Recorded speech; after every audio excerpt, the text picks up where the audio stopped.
Close your eyes if you like, breathe slowly, and let us begin. Chapter 1. The Hills Before the City. Long before there was an empire, before there were legions or laws written in stone, before the word Rome meant anything at all, there were 7 hills rising gently from the plain of Latium in central Italy. They were not dramatic hills. They did not pierce the sky or inspire awe in the way that mountains do. They were soft and rounded, covered in wild grasses and scrub oak, dotted with the burrows of foxes and the nests of small birds. A river moved slowly past them, dark and steady, called the Tiber. It had been flowing there since before any human memory, carving its quiet path through the volcanic soil of central Italy, heading south and then west toward the sea. The land around the hills was fertile, not in a spectacular way, but in that dependable, generous way that quiet land often is. The soil held moisture from the winter rains. The summers were warm but not punishing. There were forests nearby full of timber, and the river itself provided fish and a natural boundary that helped small settlements feel safe. People had been living in this region for thousands of years before Rome became Rome. They were Italic peoples of various tribes and tongues: the Latins, the Sabines, the Faliscans, the Volsci. They lived in small villages, kept sheep and goats on the hillsides, planted emmer wheat in the flatlands, and traded with one another and with the Greek colonists who had settled along the southern coast of Italy and in Sicily. To the north, a more sophisticated civilization, the Etruscans, had built cities of considerable refinement, with drainage systems and painted tombs, and a script that scholars still find somewhat mysterious.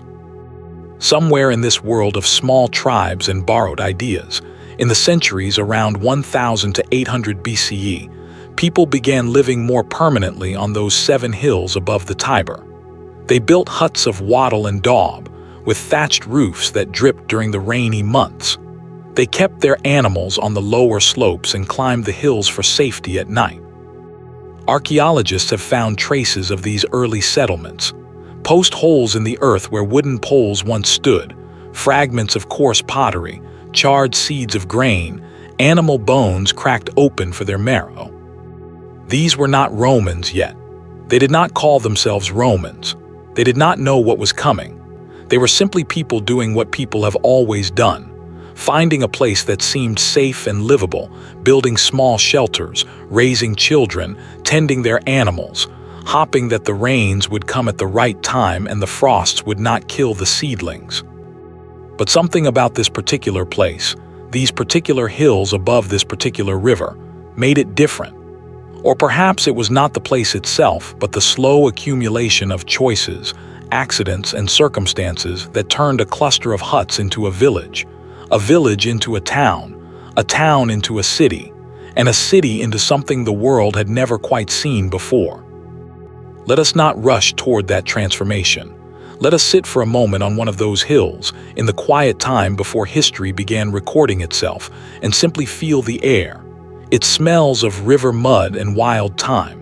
The grass moves in a light breeze coming up from the south.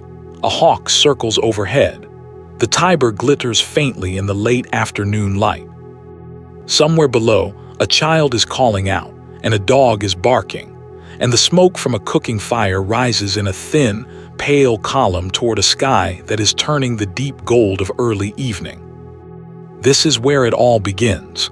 Not with trumpets or proclamations, but with people living quietly on a hill above a river, trying to get through the day. Chapter 2. The Legend and the Founding.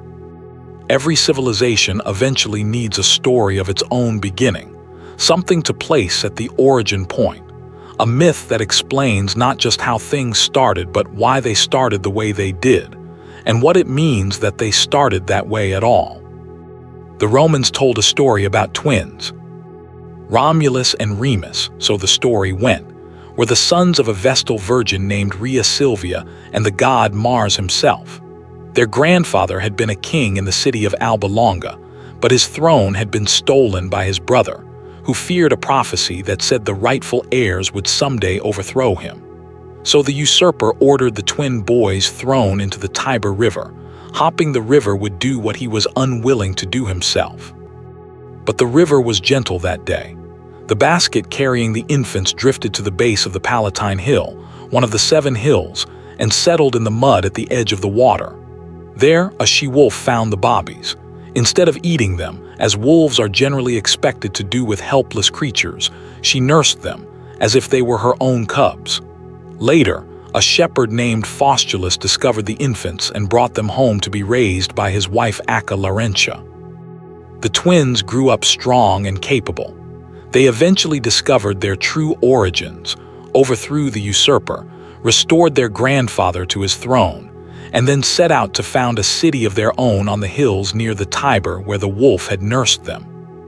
But then they quarreled. The story of what exactly they quarreled about varies depending on the telling, but in most versions, it comes down to which hill the new city should be founded on, and who should lead it. They decided to settle the question by watching the skies for omens, specifically the flight of birds, which the ancient Romans and their predecessors believed conveyed the will of the gods. Remus, standing on the Aventine Hill, saw 6 vultures. Romulus on the Palatine saw 12. Romulus claimed victory. Remus disputed it. The argument grew heated. In most versions of the story, Remus then mockingly leaped over the low wall that Romulus had begun to build around his new city, and Romulus killed him, either in a rage or as a deliberate act of authority. No one, the gesture implied, would cross the walls of this city and live. It is a strange founding myth, one built on fratricide, but the Romans did not seem troubled by this. They told the story openly, carved it into their art, placed the she-wolf nursing the twins on their coins and their standards. Perhaps they understood something that we sometimes forget, that beginnings are rarely clean. That cities, like families, are often founded on contradictions and even on violence, and that the task is not to pretend otherwise, but to build something worthy despite that original crack in the foundation. The traditional date given for the founding of Rome was 753 BCE, though modern archaeologists know that the reality was more gradual and less dramatic. But the date became a kind of anchor for Roman identity. Romans counted their years from that founding, Anno Urbis Conditi, in the year of the city's founding. It was their way of saying, this is when we began, and everything since has been building toward what we are now. The early Rome of tradition was a monarchy. 7 kings ruled in succession after Romulus, though historians debate how historical these figures actually were. Their names are remembered: Numa Pompilius, who organized the religious life of the city; Tullus Hostilius, who was warlike and aggressive; Ancus Marcius, who built the port at Ostia where the Tiber met the sea; and then 3 kings of Etruscan origin: Tarquinius Priscus, Servius Tullius, and the last one, Tarquinius Superbus, whose name meant Tarquin the Proud, and whose pride was ultimately his undoing.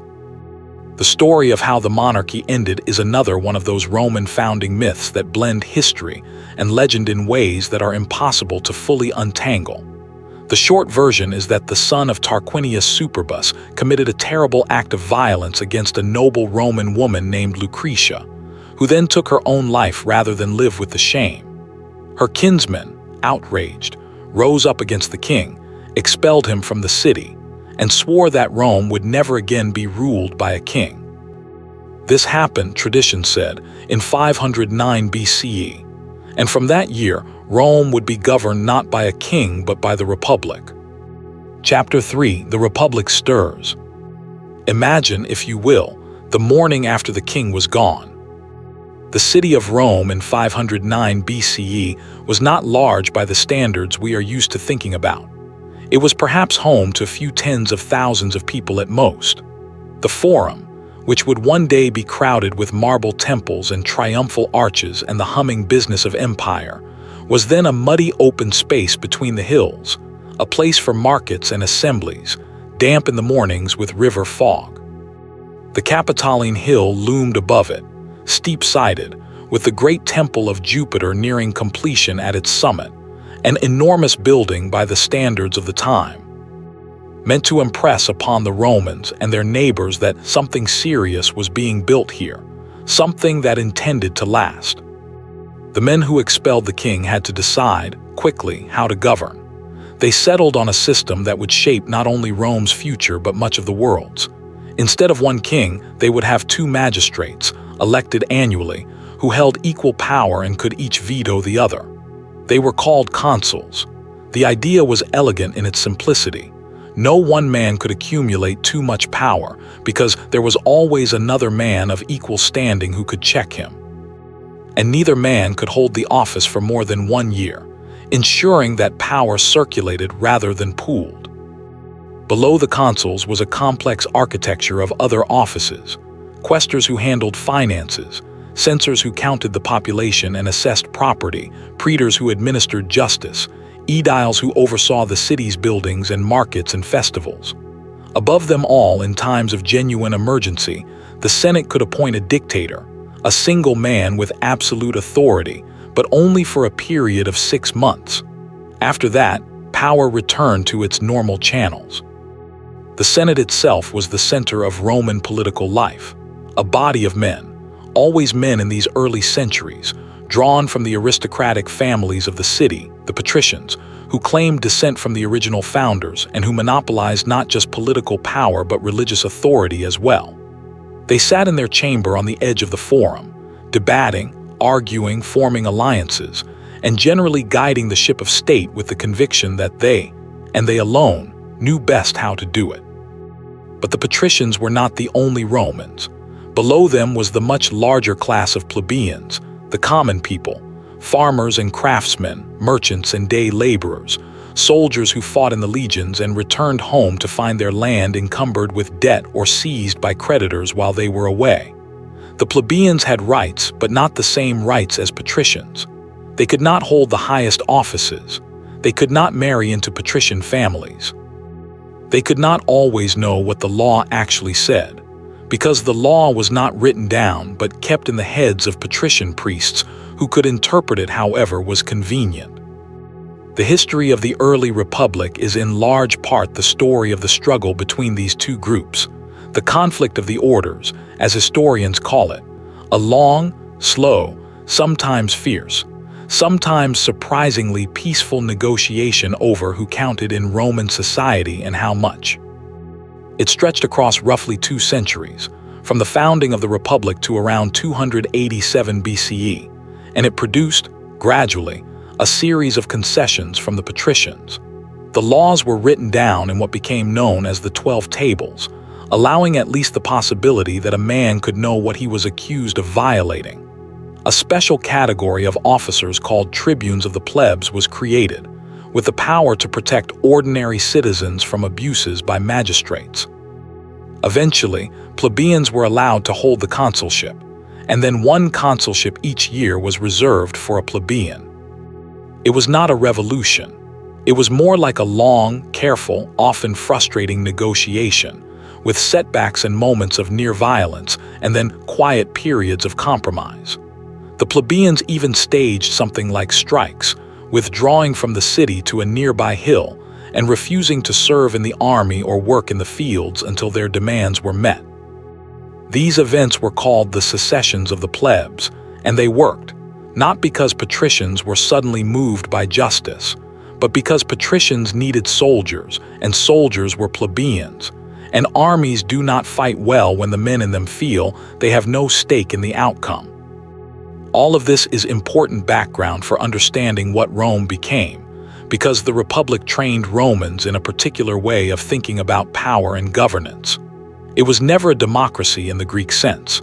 The wealthiest citizens always had far more influence than the poorest, and the Senate always maintained enormous informal authority even when it lacked formal legal supremacy.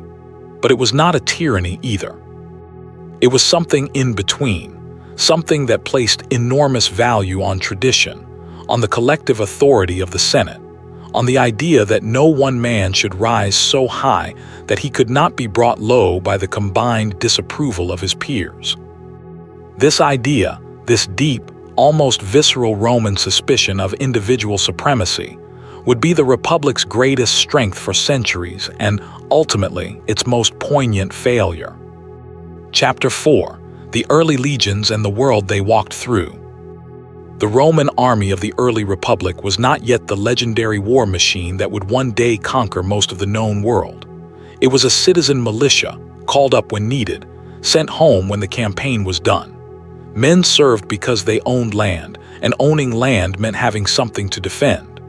The poorest citizens, those who owned almost nothing, were not expected to serve, because the assumption was that a man fought for what he had, and a man with nothing had nothing to fight for.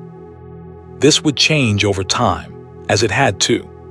But in the early centuries, the Roman army was a seasonal affair, a gathering of farmers in their middle years who strapped on their armor in the spring and summer and marched off to settle whatever dispute or conflict had arisen with neighboring peoples, and then came home in the autumn to bring in the harvest.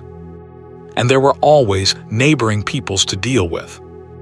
The world around early Rome was full of other city-states and tribal confederacies, each with their own ambitions and territorial pressures.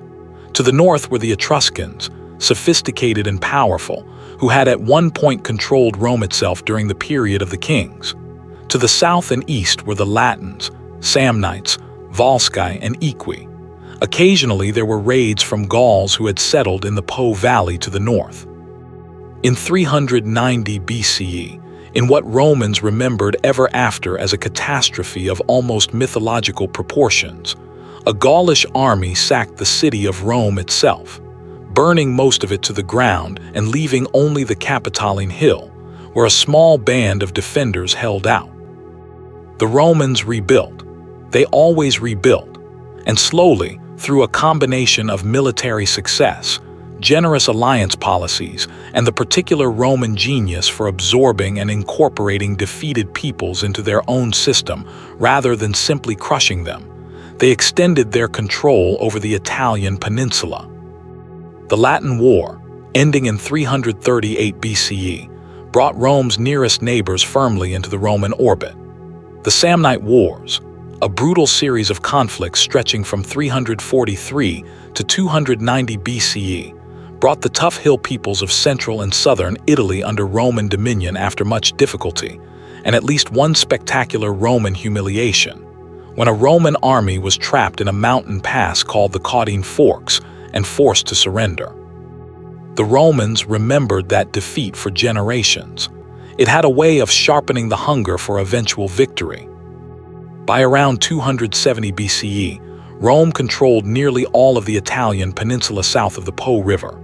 It had done this not through simple conquest, but through a tiered system of alliances and relationships that gave different communities different levels of rights and obligations. Some communities became full Roman citizens.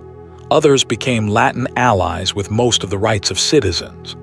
Others were bound by treaties that required them to provide troops, but not much else.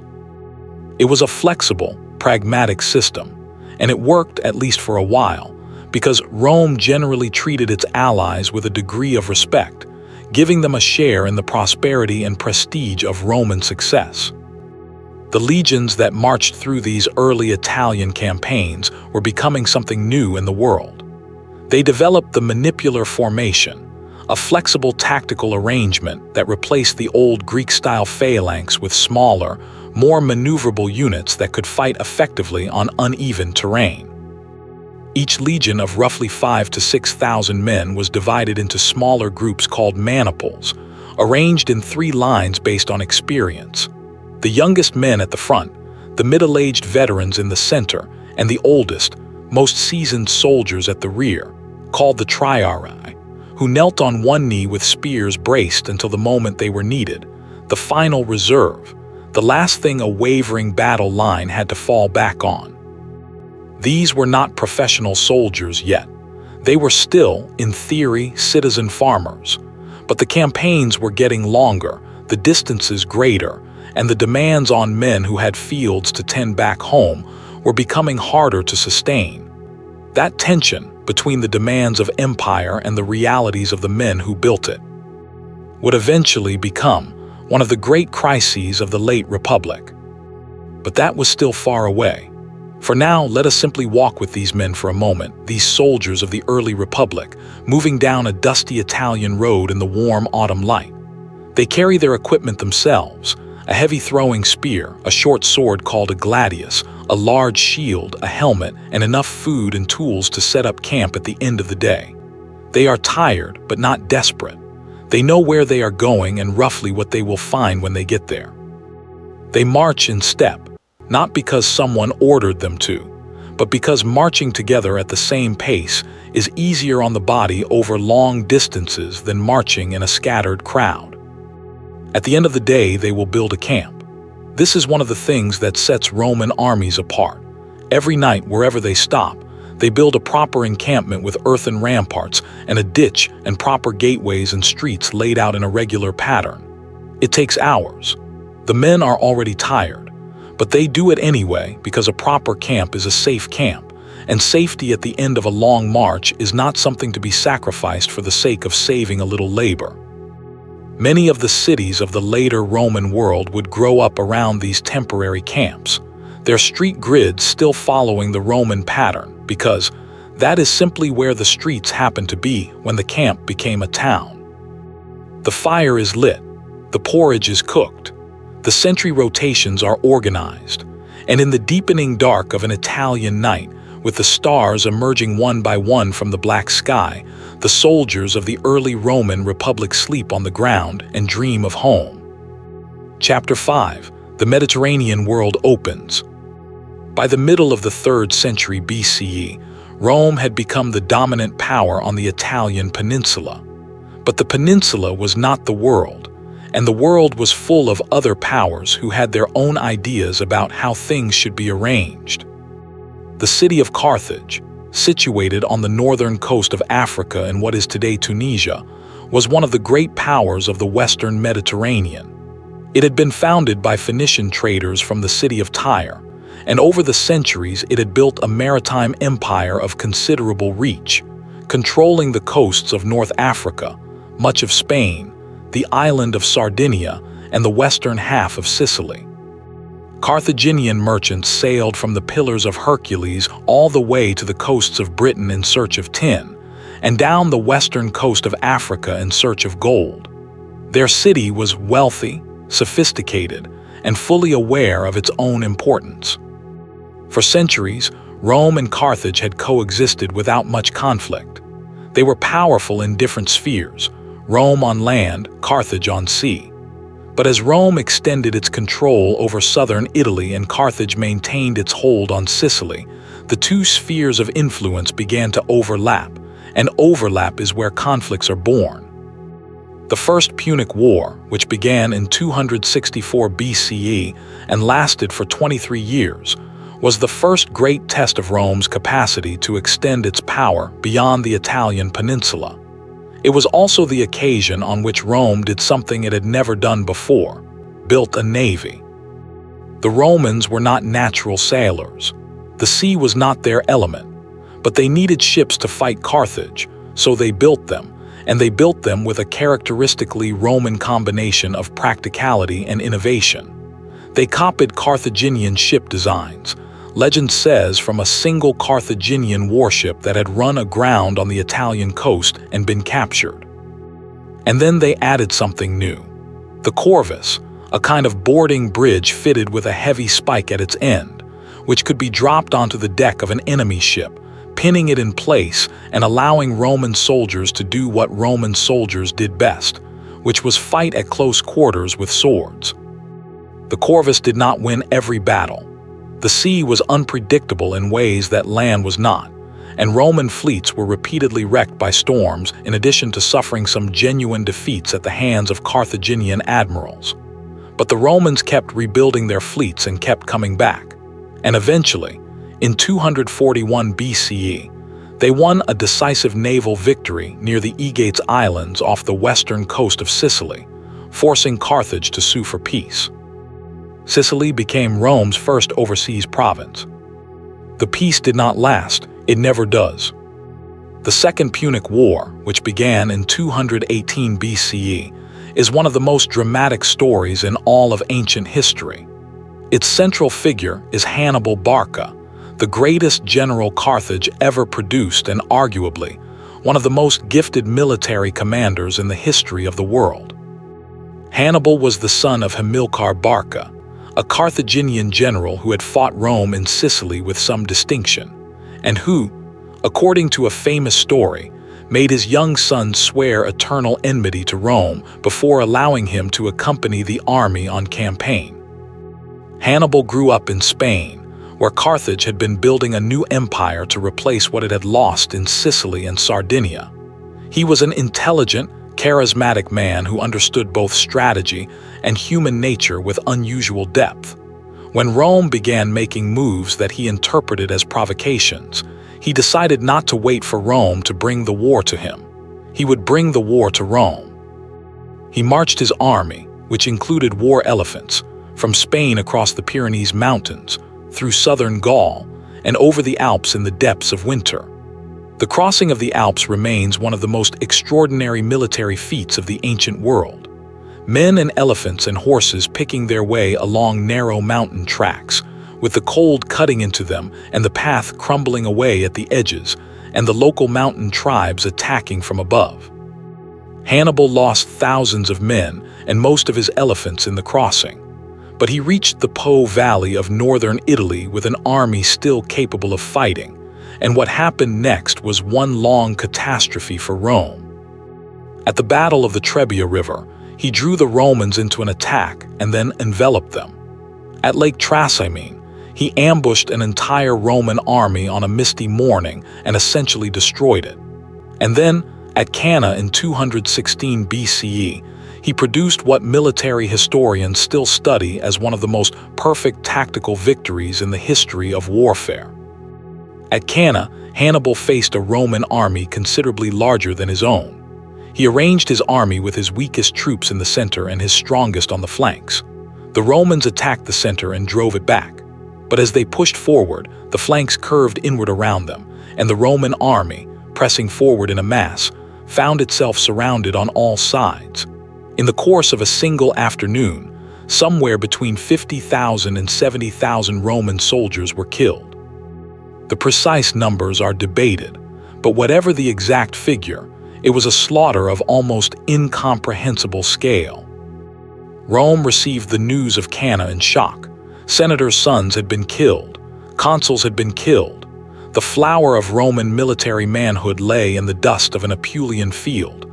Neighboring peoples who had been quietly chafing under Roman dominance began to defect to Hannibal's side. Capua, the second city of Italy, opened its gates to him. It seemed possible for a moment that everything Rome had built might be taken away. But Rome did not collapse. This is perhaps the most remarkable thing about the story of Cannae. What came after? The Senate met. Survivors were organized. New legions were recruited. A policy was adopted, attributed to the dictator Quintus Fabius Maximus, of refusing to fight Hannibal in open battle, but instead shadowing his army, cutting off foraging parties, attacking supply lines, and wearing him down without giving him the decisive engagement he needed to finish Rome off. This strategy was deeply frustrating to Romans who wanted to fight and win, not skulk and endure. Fabius was mockingly called the delayer, but it was correct. Hannibal could not conquer Rome by defeating Roman armies. He needed Rome's allies to defect en masse, and most of them chose not to. The city of Rome itself never fell. The walls held. And while Hannibal marched up and down the Italian peninsula for 15 years, brilliant and undefeated in the field, but unable to administer the finishing blow, the Romans took the war to Carthage. The great general Publius Cornelius Scipio, later called Scipio Africanus, took the Roman strategy in a new direction. He trained his legions in new tactics, learning from Hannibal's own methods of using cavalry and envelopment. He conquered Carthaginian Spain, and then, in 204 BCE, he landed in Africa, threatening Carthage itself and forcing Hannibal to abandon Italy and return home to defend his city. The final battle came at Zama in 202 BCE. Hannibal and Scipio faced each other, the two greatest generals of their age. Scipio won. Carthage sued for peace. The terms were harsh. The Carthaginian navy was reduced to 10 ships, heavy reparations were imposed, and Carthage was forbidden to make war without Roman permission. Hannibal himself eventually fled into exile, pursued by Roman demands for his extradition, and died by his own hand rather than submit to Roman captivity. Rome emerged from the Second Punic War changed, both stronger and more haunted. It controlled Spain. It was the dominant power in the Western Mediterranean, but it had paid an enormous price. The Italian countryside had been ravaged by years of Hannibal's campaigns and by Rome's own mobilization. Small farmers who had left their land to fight in the legions came home to find it overgrown, or sold for debt, or absorbed into the great estates of wealthy aristocrats who had used the war to expand their holdings. The social tensions this created would simmer for generations. And the East was still waiting. Chapter 6. The Greek World and Eastern Campaigns. The Eastern Mediterranean in the late 3rd century BCE was a world of successor kingdoms, the remnants of Alexander the Great's vast empire, which he had conquered in a dazzling decade of campaigning, and then died in 323 BCE, leaving it to be divided among his generals. Macedon controlled Greece and had influence across the Aegean. The Seleucid kingdom stretched from Syria across Mesopotamia and into Persia and beyond.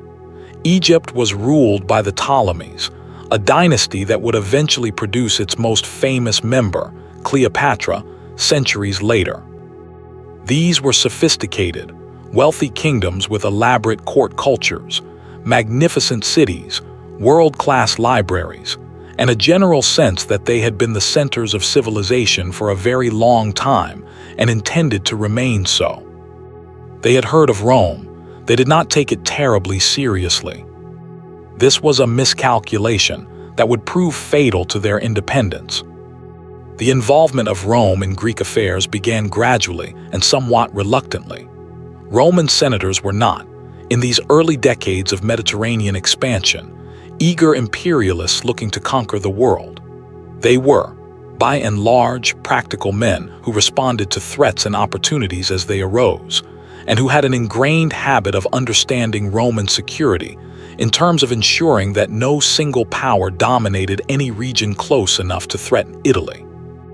Macedon, under Philip V, had allied with Hannibal during the Second Punic War. This was noted. After Zama, Rome turned its attention east, and over the course of several wars across the late 3rd and early 2nd centuries BCE, it defeated Macedon, humiliated the Seleucid king Antiochus III when he ventured too far west, and gradually established Roman supremacy over the Greek world. The Greek cities were a particular challenge. They were proud of their heritage, proud of their culture, proud of the fact that they had given the world philosophy and drama and democracy. Being subject to Roman power was, for many educated Greeks, a kind of humiliation, even when Roman power was exercised with a certain degree of respect for Greek culture. The Romans, for their part, had a complicated relationship with Greek civilization. They admired it deeply, perhaps even envied it. They educated their children in Greek philosophy and rhetoric.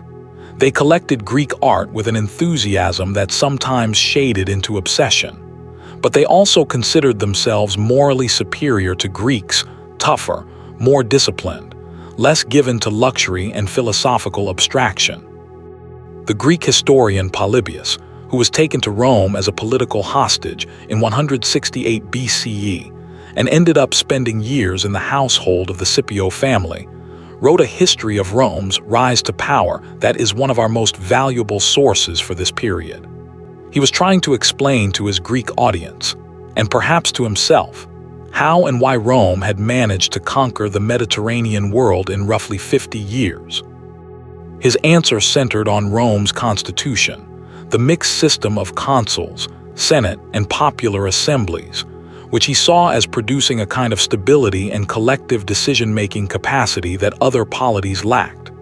It was, he argued, the best of all possible constitutions, at least until it inevitably began to degenerate, as all constitutions eventually do. Polybius was a perceptive observer, and his analysis has influenced how people have thought about Roman governance ever since. But it is worth noting that he was also a man writing about his captors, trying to make sense of why they had won and his own people had lost. There is something poignant in that enterprise, the sharp, analytical mind at work on the very forces that had taken his freedom. By around 146 BCE, Rome's dominance of the Mediterranean was essentially complete. In that same year, Roman armies destroyed both Carthage and the Greek city of Corinth, two acts of violence that sent a clear message about what it meant across Rome. Carthage was leveled, its population killed or enslaved, its fields reportedly salted, though modern historians are skeptical about the salting, and its site declared cursed. Corinth was sacked, its artworks carried off to Rome, its population sold into slavery. The year 146 BCE is sometimes called the Year of Two Destructions, and it marked a kind of turning point, a moment when Rome's dominance was no longer being established, but was now simply the reality of the Mediterranean world. Rome now controlled or effectively dominated most of the Mediterranean basin. The question that remained was what to do with all of it. Chapter 7: Wealth, Change, and the Crisis of the Republic. The conquest of the Mediterranean brought Rome enormous wealth. It also brought profound instability. The flow of slaves from conquered territories into Italy was enormous. After the sack of Corinth alone, the number of enslaved people brought to Rome was staggering. After the Third Punic War and the destruction of Carthage, tens of thousands more. Over the course of the 2nd and 1st centuries BCE, the slave population of Italy grew to perhaps a quarter or a third of the total population. These enslaved people worked in the mines of Spain, rowed in the fleets, labored on the great agricultural estates of wealthy Romans, tutored the children of the elite, managed households, built roads and aqueducts and temples. The availability of slave labor changed the economics of Italian agriculture in ways that hurt the small farmer. A great landowner who could work his estate with enslaved people whose labor cost him only their keep could undercut a free farmer who had to pay hired labor or rely on family members. Over time, the small farms of the Italian countryside, those farms that had been the foundation of the citizen-soldier economy, were consolidated into great estates called latifundia. The men and women who had worked those small farms drifted into the cities, particularly Rome, looking for work and finding mostly poverty. The city of Rome in the 2nd century BCE was growing rapidly and not entirely pleasantly. It was crowded, noisy, and frequently dangerous. The streets were narrow and dark, the buildings tall and rickety. The insulae, apartment buildings of multiple stories, were notorious for collapsing or catching fire. The wealthy lived in spacious houses with gardens and fountains.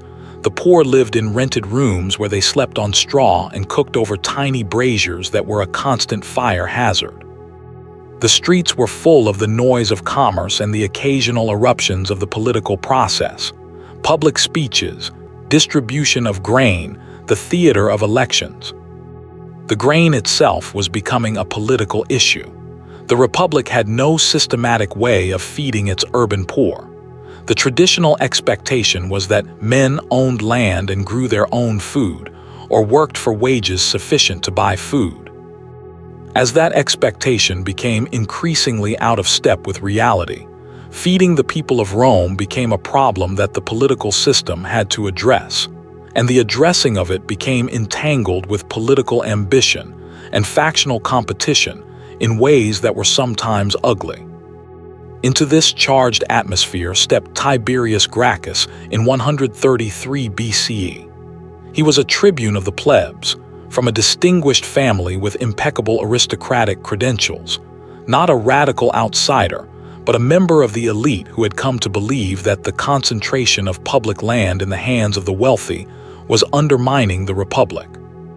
The Ager Publicus, public land taken from conquered peoples, was supposed to be available for distribution to Roman citizens, but over generations much of it had been occupied by wealthy landowners who treated it as their own. Tiberius proposed a land reform bill that would cap the amount of public land any individual could hold and redistribute the excess to landless citizens.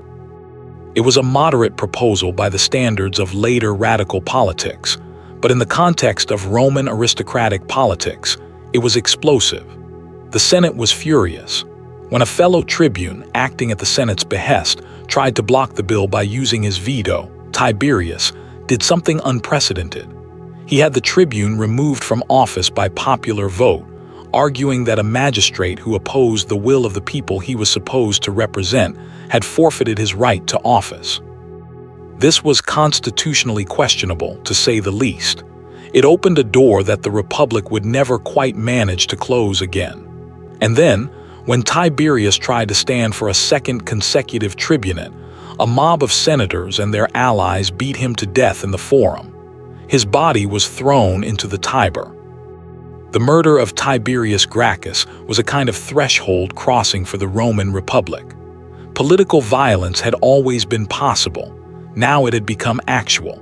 His brother Gaius took up the cause a decade later, went further in his proposals, built a broader coalition, and was also killed, along with several thousand of his supporters, in what was essentially a political massacre sanctioned by the Senate under a declaration of emergency.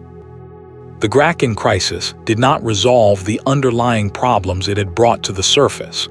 It simply demonstrated that those who tried to address those problems through legitimate political channels risked their lives. This was an extremely bad lesson for the Republic to teach itself. The decades that followed were punctuated by further crises. Slave revolts, including the massive rebellion led by Spartacus from 73 to 71 BCE, which took 3 Roman armies to suppress, wars in the provinces that strained the military system, and the social war of 91 to 87 BCE, in which Rome's Italian allies, who had been fighting in Roman armies for generations and providing the bulk of the manpower for Roman conquests, finally rose up and demanded the Roman citizenship they had long been promised and long been denied. The social war was eventually settled by extending citizenship to virtually all Italians, which was the right outcome but came at enormous cost in blood. By the time it was over, the political landscape of Rome had been transformed by another development: the professionalization of the army. The general Gaius Marius, 7 times consul, had reformed the legions in the late 2nd century BCE in response to the military challenges of the day. He had opened the army to the landless poor, men who had nothing but their willingness to serve, and he had equipped them at state expense. This solved the immediate manpower crisis, but created a new and eventually fatal problem. Soldiers who owed their livelihood to the army now owed their loyalty not to the abstract Roman state, but to the general who commanded them and who would secure their pay and their land grants when the campaign was over. The legion became the instrument of the general, not of the Senate. This shift in the relationship between military power and political authority was the seed from which the civil wars of the late Republic grew. It would take decades to fully flower, but once it was planted, the harvest was inevitable. Chapter 8: The Age of the Great Commanders. The last century of the Roman Republic was dominated by a series of extraordinary individuals who used military success and personal charisma to accumulate political power on a scale that the old senatorial system had never been designed to accommodate. Lucius Cornelius Sulla was perhaps the first. A brilliant general who had served under Marius, he later became his enemy and rival. When the Senate, pressured by Marius and his allies, stripped Sulla of a lucrative eastern command in 88 BCE, Sulla did something no Roman commander had ever done. He marched his legions on Rome itself. The city fell without much resistance. Sulla's political enemies fled or were killed. He eventually left for the east to fight the war he had been given, and while he was gone, Marius and his allies returned and massacred Sulla's supporters in their turn. When Sulla came back, victorious in the east, he marched on Rome a second time, fought a brief but bloody battle at the city gates, and this time installed himself as dictator with the full powers of the office and no 6-month time limit. Sulla's dictatorship, which lasted from 82 to 79 BCE, was the first genuinely totalitarian moment in Roman history. His lists of enemies, the proscriptions, meant death for thousands and the confiscation of their property, which was used to reward his soldiers. He reformed the constitution in conservative directions, strengthening the Senate and weakening the tribunate. And then, in a move that astonished everyone, he resigned his dictatorship voluntarily and retired to private life. He died a year later of natural causes. He seems to have genuinely believed that he had fixed the republic, that his constitutional reforms would restore the old balance and prevent future usurpations. He was wrong. His own example, the example of a general who had marched on Rome and seized power by force, was now part of what was politically conceivable, and what is conceivable has a way of becoming actual. The generation after Sulla produced two of the most remarkable Romans who ever lived, and their rivalry and eventual conflict would mark the end of the Republic, though neither of them lived to see that end. Gnaeus Pompeius Magnus, called Pompey the Great, was a military prodigy who had won his first campaign at 23 and gone on to spectacular successes across the Mediterranean.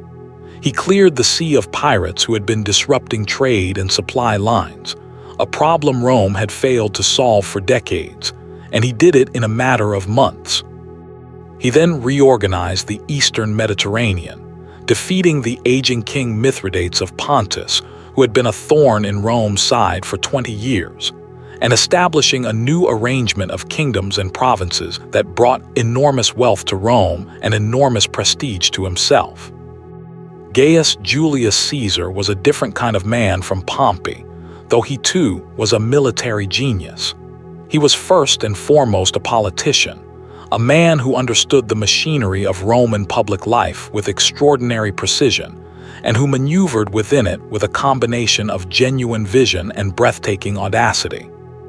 He came from an old patrician family that had fallen on hard times, and his early career was spent building political connections, incurring enormous debts in the process of funding lavish public entertainments to win popularity, and navigating the treacherous currents of Roman factional politics.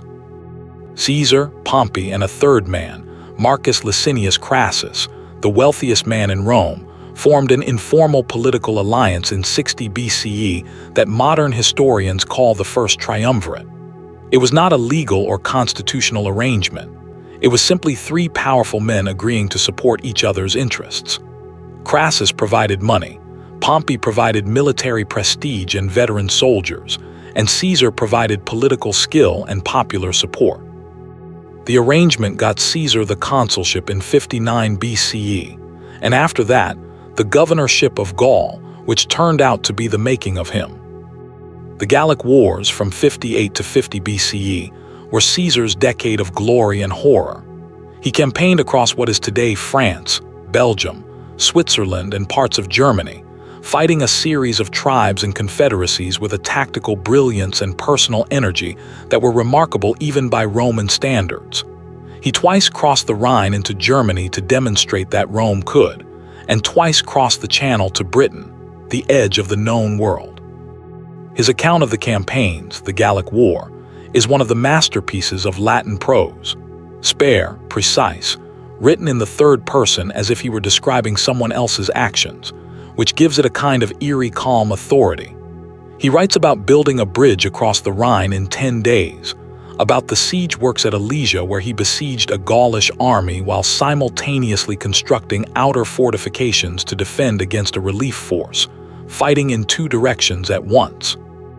He writes about battles that involved hundreds of thousands of men on each side, with the same measured, unhurried tone he uses to describe the terrain and the weather. The human cost of the Gallic Wars was immense. Ancient sources say that 1 million Gauls were killed and another 1 million enslaved.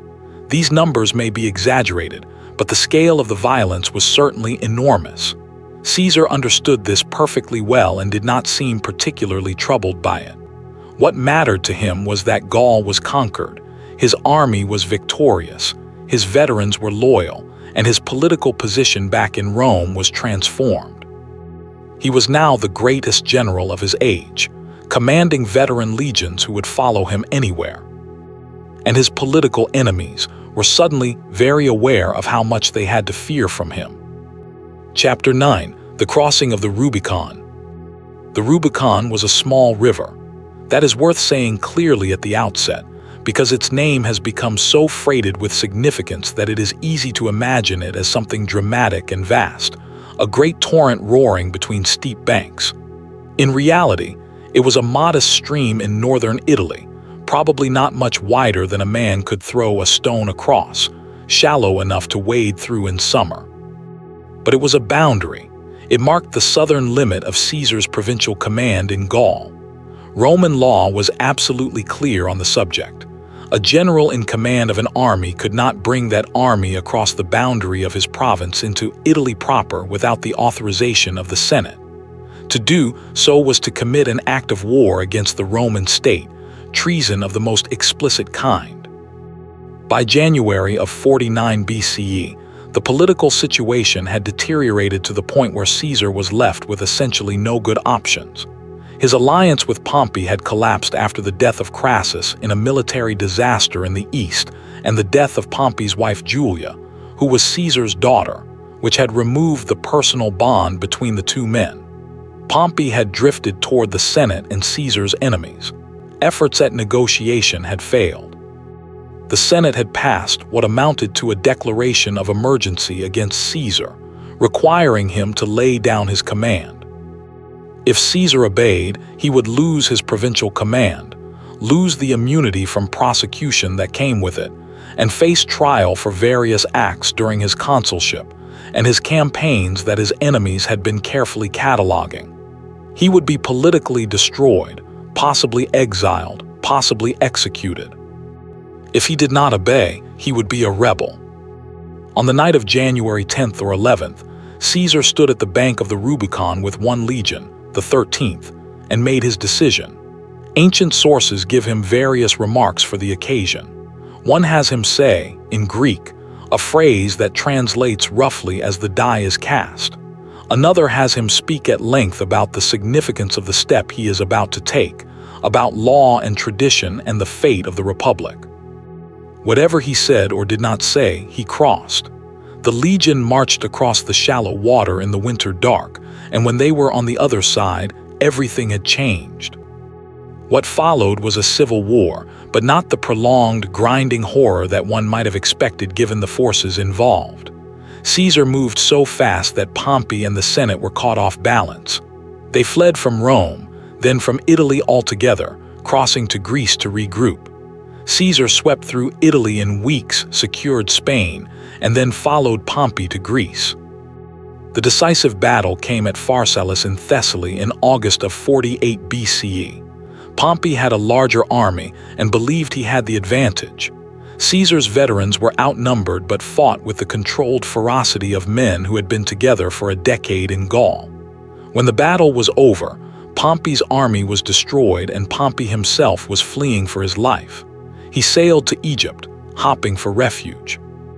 The Egyptian court, calculating which way the winds of power now blew, had him killed as he stepped ashore and sent his head to Caesar. Caesar is said to have wept when he saw it. Whether this was genuine grief for a man who had once been his closest ally or political theater or both is impossible to know. He spent some months in Egypt, where he became involved with the young Queen Cleopatra VII in a relationship that was both personal and political. Cleopatra was 21, highly educated, politically astute, the first of the Ptolemaic dynasty to actually learn the Egyptian language, and fully aware of what Roman support could mean for her position. She and Caesar would have a son, called Caesarion, though Caesar never formally acknowledged the boy as his heir. Caesar spent the next few years mopping up opposition across the Mediterranean, fighting in Africa, where the remnants of the Pompeian cause had regrouped, and in Spain, where the final battle came at Munda in 45 BCE, a desperate close-quarters fight that Caesar later described as the first time he had genuinely feared for his life. He returned to Rome victorious and proceeded to institute something that looked very much like a monarchy, though he carefully avoided the word king, which Romans loathed. He was appointed Dictator Perpetuo, dictator in perpetuity, an office with no precedent and no term limit. He was given the right to wear the laurel wreath of a victor at all times. His image appeared on coins, which was something Roman magistrates did not do during their lifetimes. He began wearing the red boots that were traditionally associated with the kings of Alba Longa, ancient Rome's mother city. Whether he intended to make himself king in everything but name, or whether he had something else in mind, a reformed republic of some kind in which his special position would be institutionalized without the word that Romans most hated, is a question historians have been debating for 2,000 years. We will never know the answer because on the Ides of March, the 15th day of March in 44 BCE, a group of senators led by Brutus and Cassius stabbed him to death in the theater of Pompey, at the base of a statue of Pompey himself, during a meeting of the Senate. He was stabbed 23 times. The doctor who later examined the body concluded that only one wound had been fatal. He fell dead at the foot of his old rival's statue, and the conspirators, who had assumed that the people of Rome would rise up and celebrate the liberation of the Republic, found instead that the city fell into confusion and fear, that the veterans of Caesar's armies were outraged, and that a 19-year-old young man named Gaius Octavius, Caesar's great-nephew and adopted son in his will, was already on his way back to Rome to claim his inheritance. Chapter 10. The Last Years of the Republic. The years between the death of Caesar and the establishment of what we call the Roman Empire were among the most turbulent, violent, and politically complex in all of Roman history. They were also years that produced some of the greatest literature in the Latin language, as though the pressure of events was squeezing beauty and insight out of people who found themselves living through the end of a world. Cicero, the greatest orator Rome ever produced, was still alive. He was 62 years old in 44 BCE, a man who had spent his entire career defending the Republic through argument and rhetoric, who had navigated the dangerous currents of late Republican politics with extraordinary skill, if not always with complete honor, and who now believed that the death of Caesar represented an opportunity to restore what had been lost. He was wrong, and the error cost him his life. The young Gaius Octavius, who had taken the name Gaius Julius Caesar Octavianus upon his adoption, and whom history calls Octavian, was not the naive boy that Cicero and others assumed him to be. He was cold, calculating, patient, and possessed of a political intelligence that matched or exceeded Caesar's own. He understood that he needed to appear unthreatening while he gathered strength, and he was perfectly capable of appearing unthreatening. Mark Antony, Caesar's right-hand man and the most powerful Roman alive in the immediate aftermath of the assassination, and Octavian competed and then, reluctantly, cooperated. They formed the second triumvirate with a third man, Lepidus, in 43 BCE, this time a legally constituted arrangement with real governmental powers. Their first act was to issue proscription lists, following Sulla's precedent, condemning their enemies to death and confiscating their property. Cicero was on the list. He tried to flee and was caught. His head and hands were cut off and displayed in the Forum, in the very place where his voice had so often filled the air with Latin eloquence. Mark Antony's wife is said to have taken a hairpin and stabbed the tongue repeatedly, her revenge on the man who had spent his last months writing and delivering vicious speeches against her husband. The triumvirate then settled accounts with the assassins of Caesar. At the Battle of Philippi in 42 BCE in Macedonia, they defeated the armies of Brutus and Cassius. Both men killed themselves rather than be captured. The Republic's last military defenders were gone. What followed was another decade of uneasy codominion, with Octavian controlling the Western Empire and Antony the Eastern, where he had become deeply involved with Cleopatra, the same queen who had been Caesar's lover. Their relationship was not merely personal. It was a major political alliance, with Antony drawing on Egyptian resources and Cleopatra hoping to use Roman power to secure her position and eventually, perhaps, to place their children in positions of power across the eastern Mediterranean. Octavian used all of this brilliantly. He gradually convinced the Roman world that Antony had gone native, had abandoned his Roman identity for an Eastern queen, was planning to move the capital to Alexandria, was intending to give Roman territories away to Cleopatra and her children. Whether any of this was true is debatable. What is not debatable is that the propaganda was effective. The final confrontation came at the Battle of Actium, off the western coast of Greece, in 31 BCE. It was a naval battle, and its outcome was determined largely by the decision of Cleopatra to withdraw her fleet from the engagement, whether out of panic or strategic calculation or some other reason that we cannot now recover. Antony followed her. His fleet and army, leaderless and confused, surrendered or disbanded. Octavian pursued them to Egypt.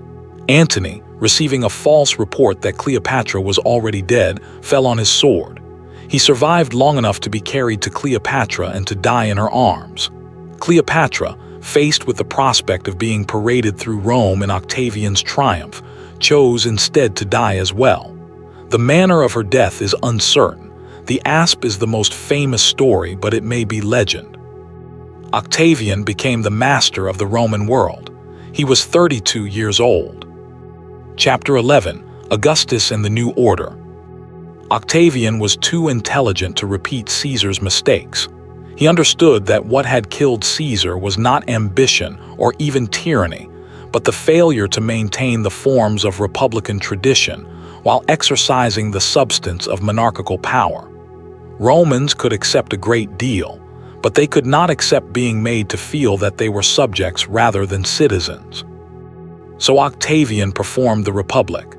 He dressed and spoke and behaved like a republican statesman. He ostentatiously refused honors and titles that were offered to him. He spoke of restoring the republic. He held the consulship in early years but then gave it up. He controlled the army through his permanent command of the provinces where the legions were stationed.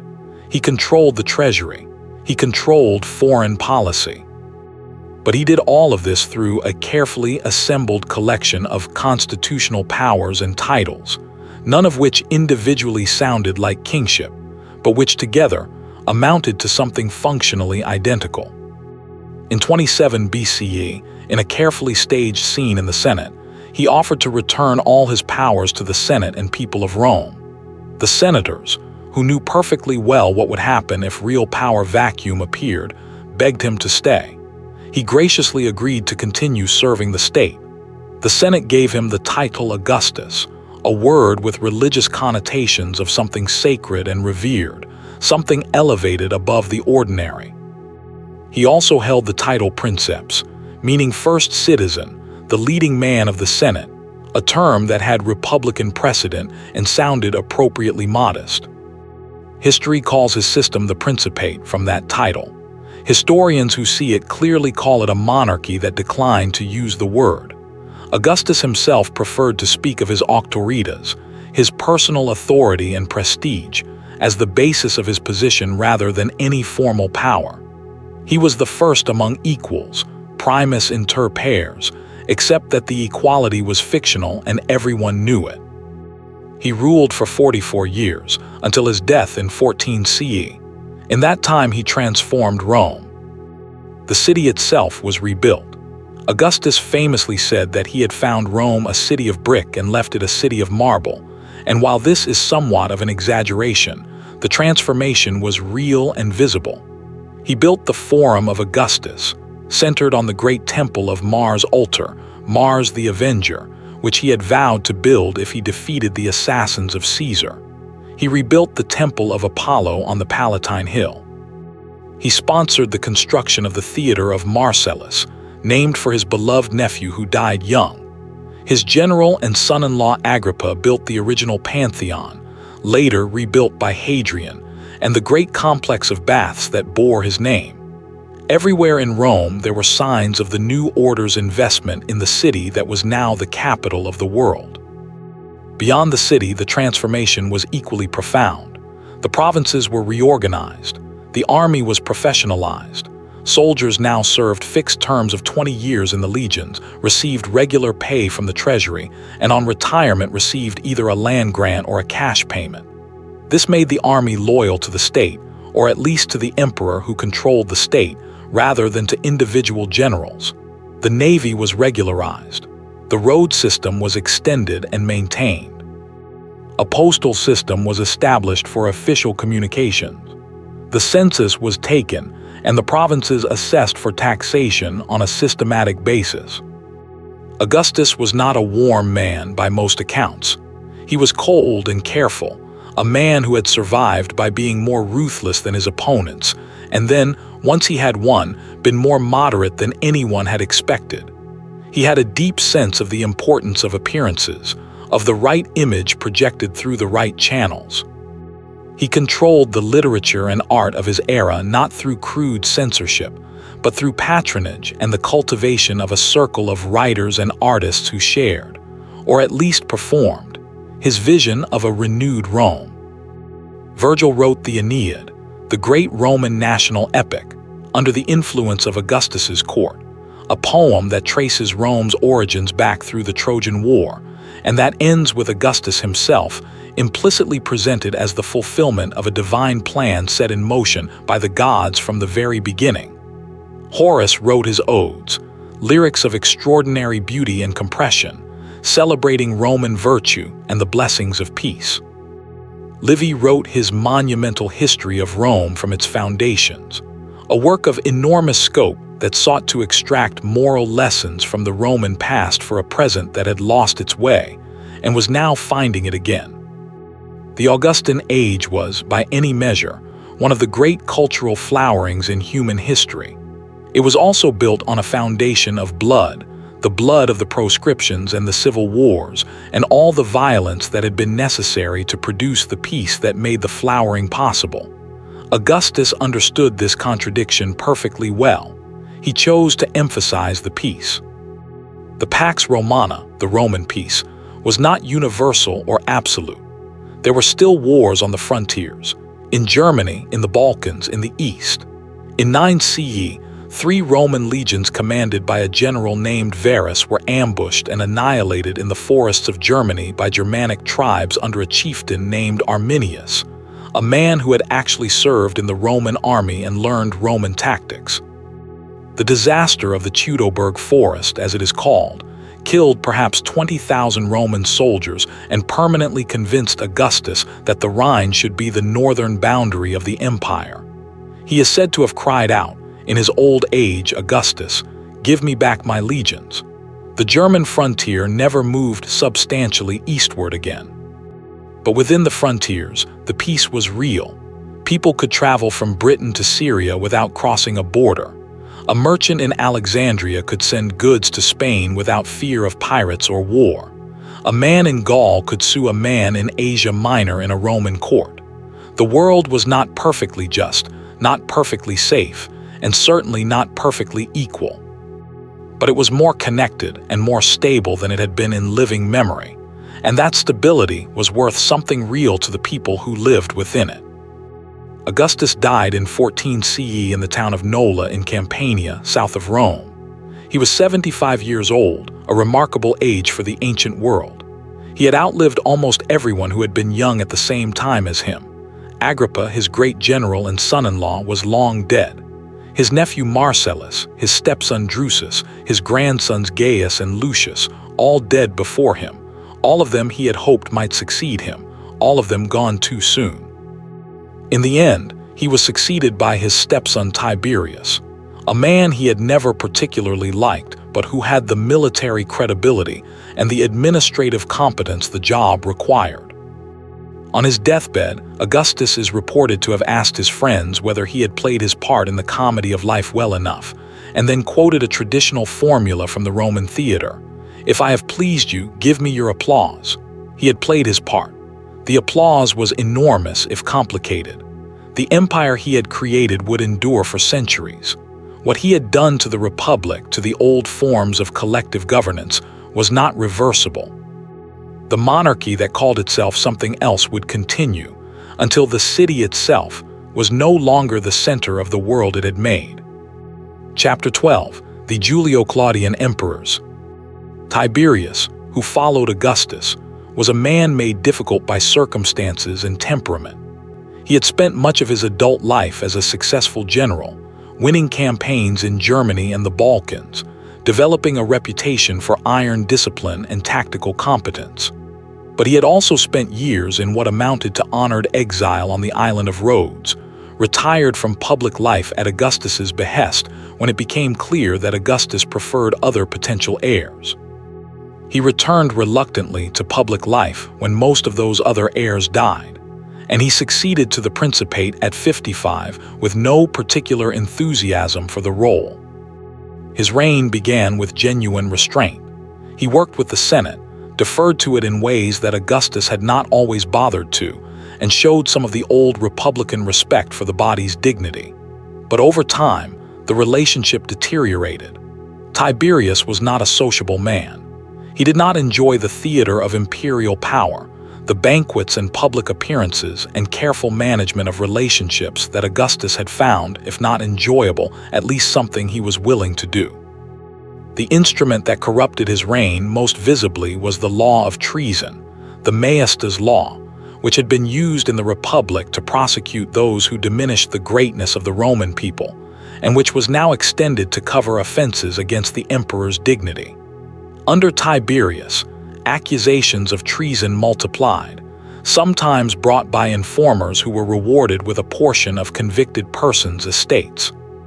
The Senate, which Tiberius genuinely wanted to function as a proper deliberative body, debased itself by eagerly condemning men on the flimsiest of charges, partly out of fear and partly out of opportunism. In 26 CE, Tiberius left Rome for the island of Capri and never returned to the city. He governed from the island for the last 11 years of his life, communicating by letter and relying on intermediaries. The most important of these intermediaries was Lucius Aelius Sejanus, the commander of the Praetorian Guard, the elite unit of soldiers stationed in Rome whose primary function was protecting the emperor. Sejanus was ambitious, able, and ruthless, and for several years he effectively governed the empire while cultivating his own position and eliminating rivals through the treason courts. He even aspired, it seems, to marry into the imperial family and perhaps succeed Tiberius. In 31 CE, for reasons that remain somewhat obscure, Tiberius turned on Sejanus. A letter was read to the Senate. Sejanus was arrested, condemned, and executed, along with his children and many of his associates. The episode was a reminder that however powerful a minister might become, the emperor's personal will was ultimately what mattered. Tiberius died in 37 CE, and the Roman world received the news with something close to relief, if ancient sources are to be believed. He was succeeded by his great-nephew Gaius, better known by his nickname Caligula, Little Boots, which the soldiers of his father Germanicus had given him as a child when he used to appear in camp wearing a miniature military uniform. Caligula's reign began well.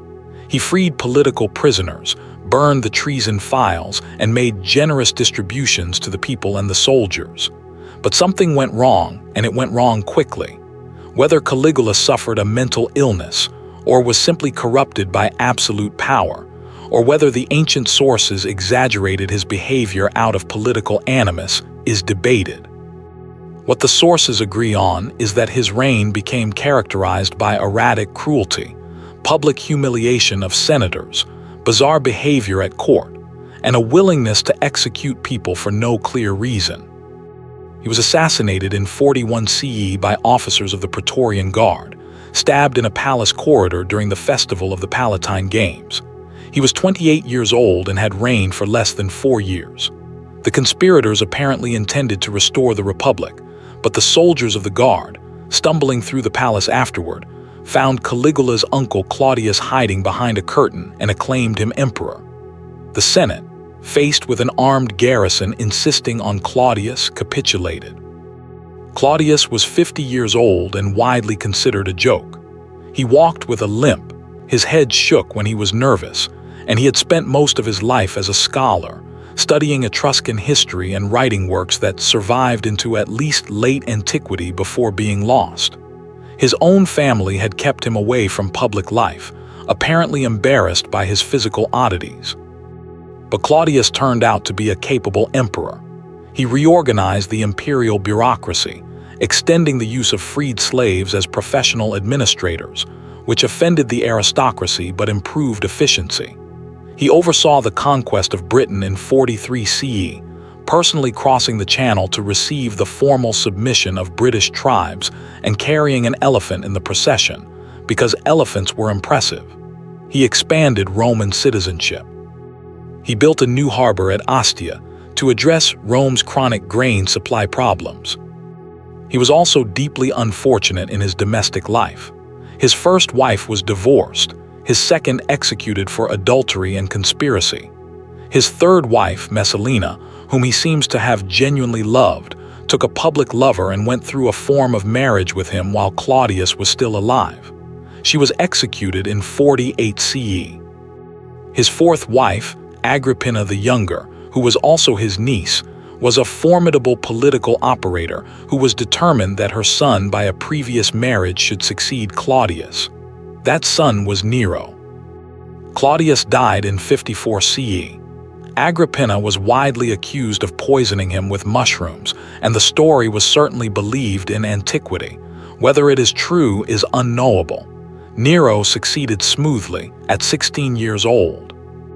Nero's reign began under the guidance of two remarkable men, the philosopher Seneca, who served as his chief advisor, and Burrus, the capable Praetorian prefect. For the first several years, the reign was widely considered good, the Quinquennium Nerinus, the 5 good years of Nero, which later emperors were said to envy. But Nero wanted to be free of oversight, free of his mother's influence most of all. In 59 CE, he had Agrippina killed, a decision that seems to have disturbed him psychologically even after he had made it. He then dismissed Seneca, who retired to write philosophical essays about the acceptance of death that have an obvious personal dimension. He had his first wife Octavia divorced and executed and married his mistress Poppaea, who died in 65 CE, possibly kicked to death by Nero in a fit of rage, though this too may be exaggeration.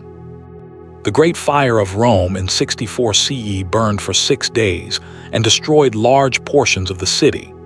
Nero was at Antium when it began and returned to the city to organize relief efforts.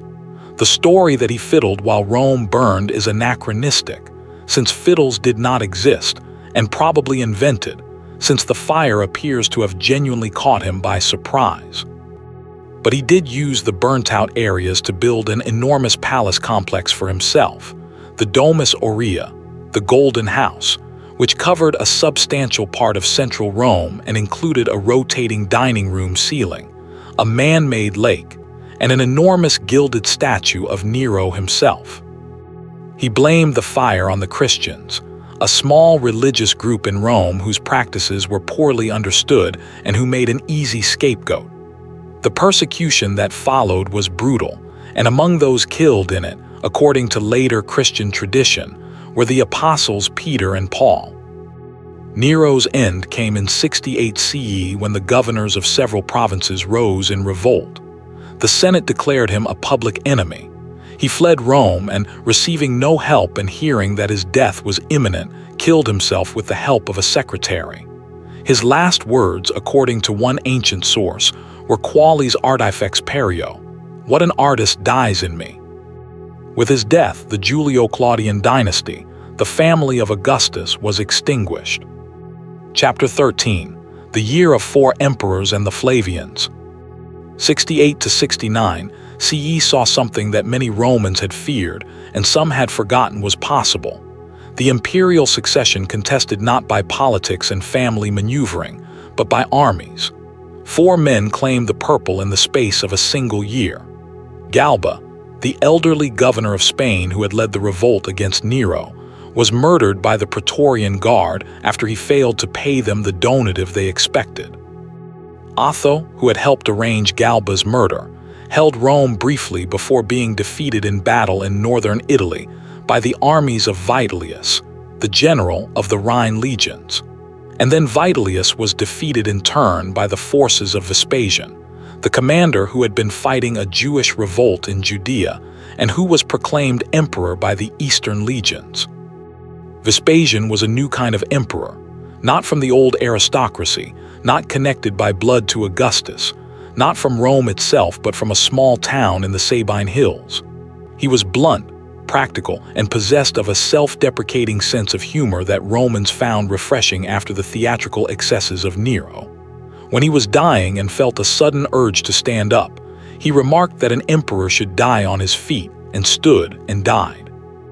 He ruled from 69 to 79 CE and restored the finances of the empire, which had been badly strained by Nero's expenditures. He finished suppressing the Jewish revolt, which his son Titus completed with the destruction of Jerusalem and the Temple in 70 CE. He began the construction of the Colosseum, the great amphitheater that would become the most enduring symbol of Roman entertainment culture. Titus succeeded him in 79 CE, and his reign, though only 2 years long, was marked by 2 major disasters: the eruption of Vesuvius in August of 79, which buried the cities of Pompeii and Herculaneum under ash and mud, and a fire and plague in Rome the following year. Titus handled both with energy and generosity, opening his own estates to the homeless and spending liberally on relief. He died in 81 CE, mourned by the people, and was succeeded by his younger brother Domitian. Domitian was able and hard-working but deeply suspicious, a man who required absolute loyalty and punished any hint of independence from the Senate. He styled himself Dominus et Deus, Lord and God, a level of self-presentation that even Caligula had not quite reached officially. His reign ended in 96 CE when he was assassinated in a palace conspiracy. The senators immediately voted damnatio memoriae, condemnation of memory, against him, ordering his name removed from public inscriptions and his statues destroyed. His successor, chosen by the Senate itself for the first time in decades, was an elderly senator named Nerva, and with Nerva began what Edward Gibbon, writing in the 18th century, would call the period of the 5 good emperors, the era when the empire was at its height. Chapter 14: The 5 Good Emperors in the Height of Empire. Nerva was old and knew he needed an heir who commanded military respect. He adopted the general Trajan, a Spaniard, the first emperor from a province rather than from Italy. When Nerva died in 98 CE, the transition was smooth, the first smooth succession in decades. Trajan was a soldier emperor in the best sense. He led his armies personally, shared their hardships, and won 2 major wars. The Dacian Wars, fought in what is today Romania, brought enormous wealth to Rome in the form of Dacian gold and silver, and tens of thousands of enslaved people. Trajan's column, which still stands in Rome, records the Dacian campaigns in a continuous spiral frieze of carved scenes that winds up the column's 100-foot height, one of the great documentary monuments of any civilization. Trajan also campaigned in the east, conquering Mesopotamia and reaching the Persian Gulf, the furthest east a Roman army would ever go. He died in 117 CE and was succeeded by Hadrian, another Spaniard and Trajan's ward if not quite his formal heir. Hadrian made a decision that shaped the empire for the rest of its life. He gave up Trajan's eastern conquests as indefensible and retreated to a shorter, more manageable frontier. He then spent much of his reign traveling the empire, inspecting frontier defenses, correcting administrative abuses, and commissioning building projects. Hadrian's Wall across northern Britain is his most famous monument, a massive stone fortification stretching from sea to sea across the island, meant to define and defend the northernmost limit of the empire. Hadrian was also a man of deep cultural interests, in love with all things Greek, a poet, an architect, the lover of a young Greek man named Antinous whose drowning in the Nile in 130 CE crushed him. He had Antinous deified and founded a city in his memory in Egypt, Antinopolis, and commissioned statues of the beautiful young man that were distributed across the empire, an outpouring of imperial grief that the Romans found somewhat excessive. Antoninus Pius succeeded Hadrian in 138 CE and gave Rome 23 years of quiet, good governance, a reign so uneventful that it is sometimes hard to write about at length. He was patient, fair, accessible, and governed without the dramatic tour and building projects of his predecessor. The empire was at peace for most of his reign. Things worked. People went about their lives. It is perhaps the closest the ancient world came to the quiet competence of good governance that does not need to be exciting to be effective. Marcus Aurelius, who succeeded Antoninus in 161 CE, was the philosopher-emperor, a man who had been trained in Stoic philosophy from childhood and who practiced it seriously throughout his reign, not as an intellectual exercise but as a practical guide to how to live and how to govern. His meditations, written in Greek for himself during campaigns on the Danube frontier, were not intended for publication. They are a private conversation with himself, full of reminders to be patient, to do one's duty, to accept what cannot be changed, to remember that all things pass.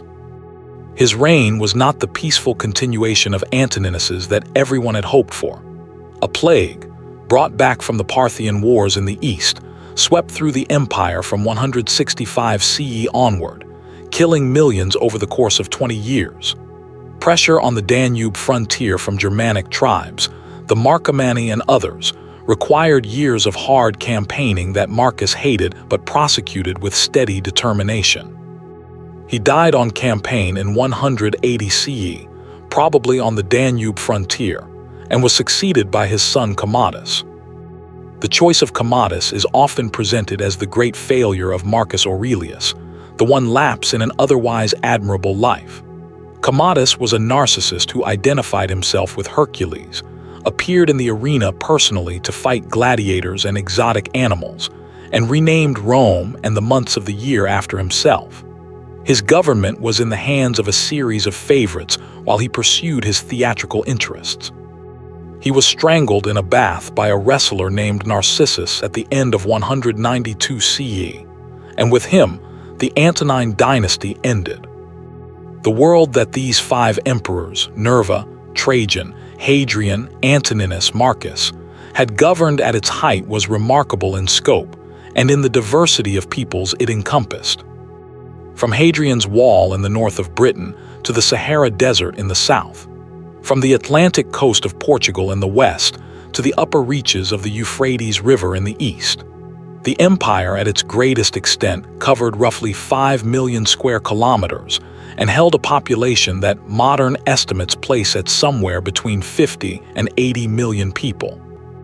Those people spoke dozens of languages: Latin in the west, Greek in the east, Aramaic in Syria, Coptic in Egypt, Berber languages in North Africa, Celtic languages in Britain and Gaul, Germanic languages along the northern frontiers.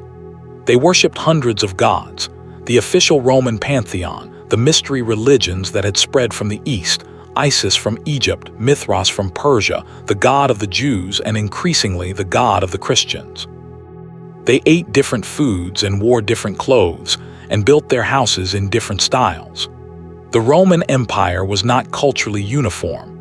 It was a political and legal framework within which enormous cultural diversity coexisted, often uneasily but generally without the kind of systematic cultural suppression that later empires would practice. What held it together was the army, the law, the roads, and the idea of Rome itself. The roads deserve their own moment of attention, because they are among the most tangible legacies the Romans left to the world. At the height of the empire, the Roman road network extended for roughly 80,000 kilometers, all of it built to a remarkably consistent standard. Roads were laid on a foundation of crushed stone and gravel, surfaced with fitted stone slabs, cambered to drain rainwater into ditches on either side, marked with milestones giving the distance to the nearest major city. They ran straight across the landscape wherever the terrain permitted, bending to follow valleys or climb passes only when they had to. Walking or riding along a Roman road, you were participating in a system that connected the whole known world. The road you stood on in Britain connected, through a chain of other roads, to roads in Spain and Gaul and Italy and Greece and Syria and Egypt. Armies marched on these roads. Merchants traveled them. Official messages sped along them in the imperial posting system, where fresh horses waited at regular intervals to carry dispatches from one end of the empire to the other at a speed unmatched until the coming of the railway. Pilgrims traveled them. Scholars traveled them. Slaves were marched along them to market. The road was the artery of the empire, and as long as the roads were maintained, the body politic could function.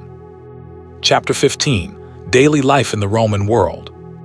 Amid the great movements of emperors and armies and political systems, it is easy to forget the daily texture of ordinary life. But the Romans were, before they were anything else, people who got up in the morning and tried to get through the day, and the world they inhabited was in many ways more familiar to us than we might expect. The Romans were urban people, or at least their history and culture was shaped primarily by urban life. The city of Rome itself at its height in the 1st and 2nd centuries CE had a population somewhere between 500,000 and 1 million people, making it one of the largest cities in the ancient world, comparable to Alexandria and Antioch. The city was divided into neighborhoods, the regions, and within those neighborhoods were the blocks of buildings, the insulae, the apartment houses of 5 and 6 stories where most people lived in rented rooms. The ground floors were often given over to shops and workshops. The bakery whose millstones were turned by a donkey, the fuller who cleaned woolen cloth by having workers treaded in vats of urine and water, the wine merchant whose amphoras were stacked against the wall, the shoemaker whose tools hung above his door. People lived crowded together in these apartment buildings, with little privacy and considerable noise. The streets were narrow and rarely cleaned, which made them fragrant in summer. Water came from public fountains, fed by the aqueducts, which was another Roman engineering miracle. 11 aqueducts eventually supplied Rome with an estimated 1 million cubic meters of water per day, flowing by gravity from sources in the hills around the city through stone-lined channels that stretched for miles. The water fed not only the public fountains, but the enormous public baths, the thermae, which were among the great institutions of Roman urban life. The baths were not simply places to get clean. They were community centers where Romans of various social classes mixed, talked, exercised, played games, listened to music, and attended to the business of being social creatures.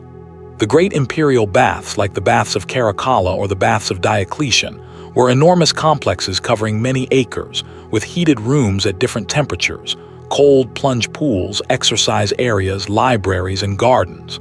Admission was cheap or free. You could spend most of the day there if you chose. Food was central to Roman social life. The wealthy dined in elaborate style, reclining on couches around low tables, served multiple courses by enslaved attendants, and using dinner parties as occasions for displaying social status and cementing political relationships. The food of these elite dinners was sometimes extraordinary in its ambition.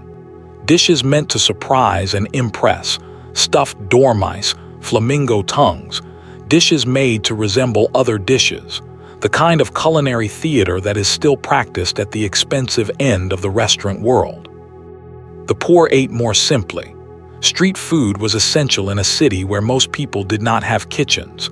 Thermopolia, the Roman equivalent of fast food restaurants, were ubiquitous in Pompeii and presumably in Rome and other cities as well. Their counters still survive in Pompeii, with the holes where ceramic containers were set to keep food warm, and the paintings on the walls advertising what was available. Bread was the staple. Rome's grain dole, the annona, distributed free or subsidized grain to a substantial portion of the city's population, and the bakeries turned it into loaves that were eaten at every meal. Roman children, at least those of the wealthier classes, received a formal education. They began with a literator who taught reading, writing, and basic arithmetic, using wax tablets that could be smoothed over and reused. Then, if the family had the means, they went to a grammaticus who taught literature and language, primarily Latin and Greek texts. The final stage for those who aspired to public life was training with a rhetor, a teacher of rhetoric, the art of public speaking, which was in Rome as it had been in Greece the central skill of a man of affairs. Marriage was arranged by families for political and economic as much as personal reasons, though ancient sources suggest that many Romans did develop genuine affection within their marriages.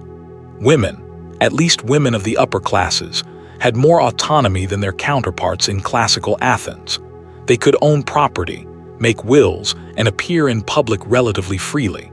But they could not vote or hold office, and the law placed them formally under the authority of father or husband. Death was everywhere in the Roman world, as it is in all pre-modern worlds. Infant mortality was high. Many babies died in their first year, and most families expected to lose children. Disease was poorly understood and often fatal. The average life expectancy at birth was perhaps 30 years, though this figure is dramatically pulled down by infant deaths. Those who survived childhood could expect to live considerably longer. Rome's graveyards were outside the city walls, as required by law, and the roads leading out of Rome were lined with tombs of all sizes, from the elaborate mausoleums of wealthy families to the simple markers of the poor. Romans thought a great deal about death.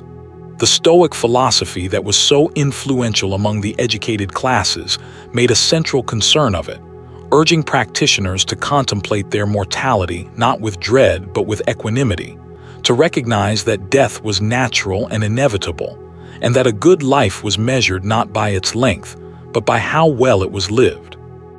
The epitaphs on Roman tombs sometimes speak with a directness about the brevity of life that is striking across the centuries. I was, I am not, I know not, and I do not care. Or more gently, I was not, I was born, I lived, I am no more. May earth lie light upon you. Chapter 16, the 3rd Century and the Crisis. The death of Commodus in 192 CE opened another period of civil war, briefer than the year of 4 emperors but equally chaotic. Eventually Septimius Severus, an African from Leptis Magna in what is today Libya, emerged as emperor. He was capable and tough, a soldier emperor who frankly acknowledged that military loyalty was the foundation of his power. His reported deathbed advice to his sons: be harmonious, enrich the soldiers, ignore everyone else. His sons, Caracalla and Geta, were not harmonious. Caracalla had Geta murdered within months of their joint succession, and then, to placate the restless population, extended Roman citizenship to virtually all free inhabitants of the empire in 212 CE, the Constitutio Antoniniana. This was a momentous legal change, though it was probably motivated at least partly by the desire to extend the tax base, since only citizens paid certain taxes. Caracalla himself was assassinated in 217 CE while urinating by the roadside, a mundane end for an emperor whose name would become associated with one of the great monumental bath complexes of Rome. The Severan dynasty limped on through increasingly erratic rulers until 235 CE, and then came the period that historians call the crisis of the 3rd century, roughly 50 years during which the empire seemed genuinely on the verge of dissolution. Between 235 and 284 CE, over 20 men held the title of emperor, most of them soldiers proclaimed by their own armies, and most of them dying violently, in battle or by assassination, within months or a few years of taking power. The frontiers were under pressure on multiple sides simultaneously: Germanic tribes in the north and west, a revived Persian power under the new Sasanian dynasty in the east. The empire briefly fragmented, with a breakaway Gallic Empire in the west and a Pomeranian Empire in the east. The Pomeranian Empire was one of the stranger episodes in late Roman history. Its ruler was a remarkable woman named Zenobia, the queen of the city of Palmyra in the Syrian desert, who claimed descent from Cleopatra and ruled in the name of her young son, while conducting an aggressive policy of territorial expansion that brought Egypt and much of Asia Minor under her control. She is one of the most vivid figures of the ancient world, a warrior queen who led her troops personally, who was said to drink with her generals as an equal, who had literary and philosophical ambitions, and who was eventually defeated by the Emperor Aurelian in 272 CE, and brought to Rome, where she lived out her days in considerable comfort in a villa near Tivoli, having apparently made herself useful and interesting to her captors. Aurelian, who reunified the empire in the early 270s, was one of the most effective soldier emperors of the 3rd century, but he was assassinated in 275 CE, and the instability continued until the accession of Diocletian in 284 CE. Diocletian was a Dalmatian, a soldier who had risen through the ranks to become emperor, and he approached the problem of governing an empire under constant pressure with a systematic, administrative mind. He recognized that one man could not effectively command the entire empire against threats on multiple frontiers simultaneously, so he created the Tetrarchy, a system of 4 co-rulers, 2 senior emperors called Augusti, and 2 junior emperors called Caesars, each responsible for a particular region and its defense. He also systematically reorganized the provincial administration, the tax system, and the army. He issued the Edict on Maximum Prices in 301 CE, an ambitious attempt to control inflation by setting price ceilings on hundreds of goods and services, a measure that did not work particularly well. But that is an invaluable historical document because it tells us what things cost and what goods were available across the empire at the turn of the 4th century. And he persecuted the Christians in the last and most severe of the great Roman persecutions, from 303 CE onward. The Christians had been growing steadily in numbers and visibility across the 3rd century, and Diocletian's senior co-emperor Galerius appears to have been the primary driver of the persecution policy. Churches were demolished, scriptures were burned, clergy were required to sacrifice to the traditional gods, and many who refused were imprisoned, tortured, or killed. The persecution did not destroy Christianity. It produced martyrs instead, and the memory of the martyrs became a source of strength and identity for the surviving Christian communities. Chapter 17: Constantine and the Christian Empire. Diocletian abdicated in 305 CE, expecting the Tetrarchic system to continue smoothly. It did not. Within a few years, the empire was again in civil war, with multiple claimants to power struggling across the Roman world. One of them was Constantine, the son of the Western co-emperor Constantius, who had been proclaimed emperor by his father's troops in Britain in 306 CE. Constantine spent years fighting his way to sole control of the Western Empire, and in 312 CE faced the crucial battle at the Milvian Bridge near Rome against his last major rival in the West, Maxentius. What happened before that battle has been the subject of discussion and controversy for 17 centuries. Constantine claimed that he received a vision or sign from the Christian God, sometimes described as a cross of light in the sky with the words "By this sign conquer," and that he ordered his soldiers to put Christian symbols on their shields. He won the battle. Maxentius drowned in the Tiber when the pontoon bridge collapsed as his troops retreated. Whether the vision was a genuine religious experience, a political calculation, a misremembered natural phenomenon, or something else entirely is impossible to know. What matters is that Constantine emerged from the battle as a man who believed, or claimed to believe, that the Christian God had given him victory, and he acted on that belief for the rest of his life. The Edict of Milan in 313 CE, issued jointly with his co-emperor in the East Licinius, granted toleration to all religions, including Christianity. Constantine then spent the next decade and a half eliminating Licinius and becoming sole emperor in 324 CE. Throughout this period, he increasingly favored Christianity, funding church construction, exempting clergy from civic obligations, using the imperial postal system to carry bishops to councils, and participating actively in theological disputes within the church, most famously the Council of Nicaea in 325 CE, which addressed the Arian controversy over the nature of Christ's relationship to God the Father. Constantine moved the imperial capital eastward, founding a new city on the ancient Greek town of Byzantium at the point where Europe and Asia are separated by only a narrow strait. He called it Constantinople, the city of Constantine, and it was dedicated in 330 CE. It was a magnificent city even in its early form, and it would grow into one of the great cities of the medieval world, lasting as the capital of the Eastern Empire until 1453 CE. Constantine's choice of Christianity as the favored religion of the empire, formalized in practice over the course of his reign, was one of the most consequential decisions in world history. It meant that a religion that had begun among a small group of followers in a corner of the empire's eastern provinces would spread with the authority of imperial support across the entire Roman world and ultimately far beyond it. The consequences of that decision are still being felt. Constantine died in 337 CE, having been baptized on his deathbed, as was not uncommon in an era when people sometimes delayed baptism precisely to avoid the risk of serious sin after it. He was succeeded, after a period of violence in which several members of the imperial family were killed, by his 3 surviving sons, who divided the empire.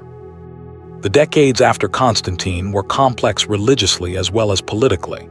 His son Constantius II favored a form of Christianity that the Council of Nicaea had declared heretical. His nephew Julian, who briefly succeeded in 361 CE, was a pagan who had been raised Christian and secretly rejected it, and who used his brief reign to try to restore the traditional religion, earning the title Julian the Apostate from Christian writers. But Julian died in battle against the Persians in 363 CE, and with him, the last serious attempt to reverse the Christianization of the empire ended. The Emperor Theodosius I, who ruled the Eastern Empire from 379 CE, and the whole empire from 392 to 395 CE, made Christianity not just the favored religion of the state but its official and exclusive religion, banning pagan sacrifice and closing many of the old temples. The old gods, who had watched over Rome since before history was written, were officially dead, or at least officially forbidden. Chapter 18: The Falling West. The division of the empire on the death of Theodosius in 395 CE between his 2 sons, Arcadius in the east and Honorius in the west, was not intended to be permanent. It had happened before and the halves had been reunified. But this time, the division would prove final. The Western Empire in the 5th century CE faced mounting pressure from outside and mounting internal dysfunction. Germanic peoples, pushed westward and southward partly by pressure from the Hunnic Confederacy moving out of Central Asia, crossed the Roman frontiers in ever-increasing numbers, sometimes as raiders, sometimes as refugees, sometimes as soldiers recruited into the Roman army, sometimes as all 3 in sequence. In 376 CE, a large group of Visigoths, fleeing the Huns, had been allowed to cross the Danube into Roman territory as refugees. The Roman officials responsible for managing their resettlement were corrupt and incompetent, and the situation deteriorated into open conflict. At the Battle of Adrianople in 378 CE, the Eastern Emperor Valens led his army against the Visigoths and was killed, along with perhaps 2/3 of his force, one of the worst Roman military disasters since Cannae. The Visigoths were not expelled. They were settled within the empire as autonomous allies, federates, a solution that preserved the short-term peace, but established a precedent of Germanic peoples living within Roman territory under their own leadership, rather than being absorbed into Roman society. The 5th century brought more crises. Stilicho, the military commander of the Western Empire and a man of Vandal descent who served the child Emperor Honorius with extraordinary loyalty, was executed in 408 CE on suspicion of treachery, removing the West's most capable military leader at a critical moment. 2 years later, in 410 CE, a Visigothic force led by Alaric sacked Rome itself. The sack of 410 was not the most brutal event in Roman history, and it lasted only 3 days before Alaric led his forces out of the city, but its psychological impact was enormous. Rome had not been taken by an enemy in 800 years, not since the Gauls in 390 BCE. The Eternal City had been violated. The news spread across the Mediterranean world and was received with something close to disbelief. Jerome, the scholar who had translated the Bible into Latin, wrote from Bethlehem that he was so stunned he could not speak. St. Augustine, the Bishop of Hippo in North Africa, wrote his monumental work The City of God partly in response to the sack, arguing that the fall of earthly Rome was not a theological catastrophe, because the true city that mattered was not built of stone, but was the community of those who loved God, a city that no army could sack. The Western Empire continued for another 66 years after the sack of 410, but it was a diminishing thing. Province after province was carved up by Germanic kingdoms, the Visigoths in Gaul and Spain, the Vandals in North Africa, the Burgundians in southeastern Gaul, the Angles and Saxons beginning to settle in Britain after the Romans withdrew their troops. The empire shrank. The tax base shrank. The army shrank. The ability to project force and maintain the infrastructure of Roman civilization shrank. Rome itself was sacked again in 455 CE by the Vandals, this time more thoroughly. The Western emperors became increasingly puppet figures, controlled by powerful Germanic military commanders who held the real power. The last of them, a boy named Romulus Augustulus, a name that compressed the names of the city's legendary founder and its first emperor into one poignant combination, was deposed in 476 CE by Odoacer, a Germanic chieftain who sent the imperial regalia to Constantinople with the message that one emperor was enough for the whole empire. This moment is traditionally treated as the fall of the Wie.